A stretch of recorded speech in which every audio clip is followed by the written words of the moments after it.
akenshi iza mu buzima bwawe mu buryo bworoshye. Aba bandi bose barabikora byo byanga urunuka. Utangira kwicuza, nibwo wibaza uti nageze hano nte, ni gute nisanze aha hantu? Ese kuki bigora abantu gutandukana n'inshuti mbi? Ikibabaje ni uko abantu benshi bamenya ko inshuti ari mbi ariko bagatinya kuyirekura. Mu by'ukuri ihene mbi ni ikigereranyo cy'abantu cyangwa imyitwarire mibi. Iyo uzirikanyije ihene nziza n'ihene mbi, ntabwo ihene mbi ihinduka nziza, ahubwo ihene nziza niyo yangirika. Nako bigenda mu buzima. Iyi ni Bivuge TV. Muraho neza, murakaza neza kuri Bivuge TV. Inshuti za Bivuge TV ndabasuhuje. Twari tumaze igihe kinini tutari kumwe kubera impamvu ntari busobanure none, ariko twagarutse. Nkuko bisanzwe rero nge turi kumwe ni Eric Ngabo, ukunze kubagezaho ibiganiro hano kuri televiziyo yacu, kuri televiziyo yanyu ariyo Bivuge TV. Uyu munsi tugiye kubagezaho ikiganiro gikomeza ku nsanganyamatsiko twaganiriyeho ivuga ku bijyanye n'imibanire n'ubushuti, mu cyo twita ubuzima bufite intego. Nkuko mubizi rero, muri buno buzima tubamo mu mibanire nta muntu ubaho wenyine. Twese tugenda mu buzima turi kumwe n'abandi, ariko ikibazo si uko tugendana. Ikibazo ni ubwiza cyangwa ububi bw'abo tugendana, abo tubana nabo mu buzima bwa buri munsi. Mu biganiro byatambutse twavuze ku bijyanye n'inshuti nziza.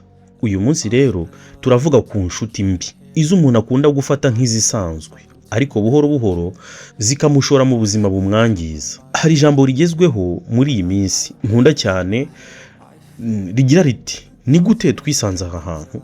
Mu by'ukuri ibintu byinshi tujyamo usanga dufite inshuti nyinshi twizera zibitujyanamo. Hari izikujyana mu byiza, ariko hari n'izikujugunya mu manga. Bityo rero ibyo urimo nawe ujye wibaza uti ni gute nisanze aha hantu? Inshuti mbi si ya yindi zihita ikubwira ngo ngwino dukore ikibi. Akenshi iza mu buzima bwawe mu buryo bworoshye. Reka twishimaneho gato, ntukitere stress, kuko ubuzima ni buto ni igikuri. Witinya, abandi bose barabikora. Aba bandi bose barabikora byo byanga urunuka.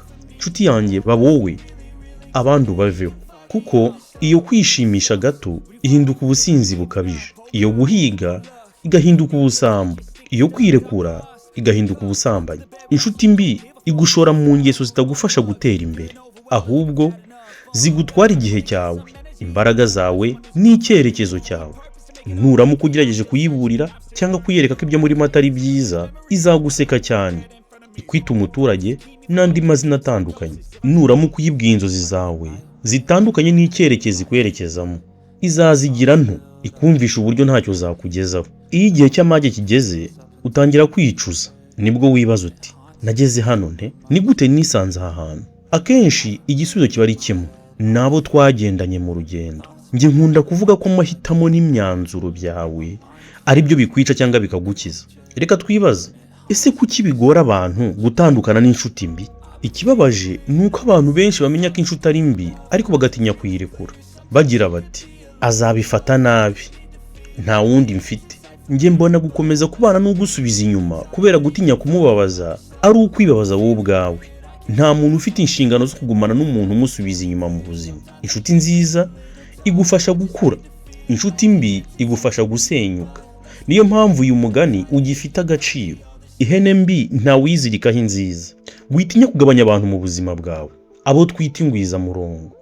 Hitamo abantu bakubaka, bakwibutsa indangagaciro zawe, bagushyigikira mu byiza. Kuko mu buzima icy'ingenzi si ubwinshi bw'abo tugendana, ahubwo ni ubwiza bw'abo dusigarana nabo.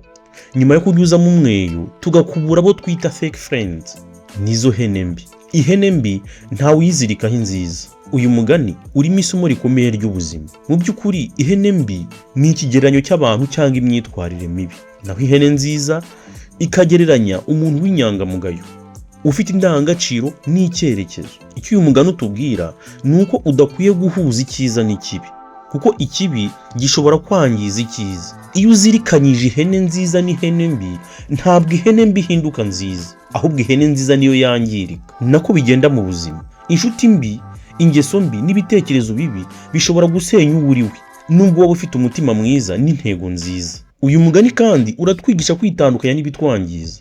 guhitamo abo tugendana, aho tujya n'ibyo twemera mu buzima bwacu. Ihene nziza ikwiye ahantu hizewe,